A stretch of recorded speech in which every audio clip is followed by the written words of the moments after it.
Bonjour, ici Jennifer Lee, économiste principale à Études économiques de BMO, Marché des capitaux. Le mois dernier, nous avons assisté à toute une série de changements.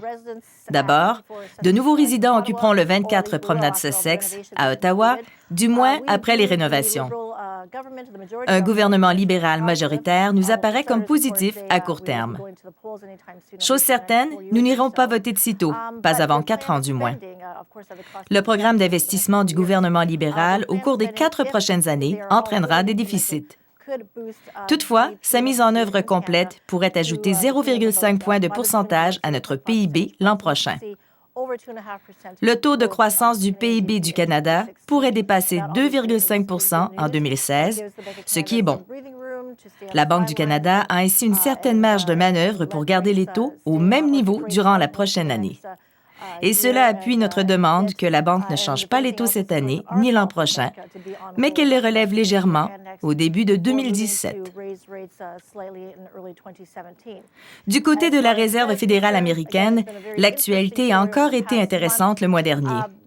Une série ininterrompue de chiffres très décevants, disons-le, ont été publiés. Les dirigeants ont eu, à la fin octobre, leur avant-dernière rencontre de l'année pour décider de la politique monétaire.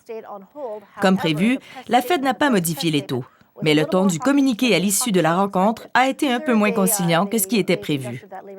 On laisse entendre que la croissance de l'emploi ralentissait un peu, mais on faisait référence à la croissance mondiale. En fait, le communiqué n'abordait pas l'incertitude mondiale ni la volatilité sur les marchés financiers mondiaux. En septembre, la Fed avait dit que toutes les appréhensions relatives aux marchés mondiaux pouvaient nuire à la croissance de l'économie américaine et faire baisser l'inflation.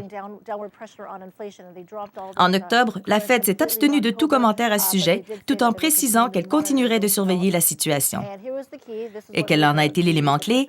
Le syntagme à sa prochaine rencontre y figurait, ce qui veut dire que le ton était moins conciliant que ce que nous avions prévu.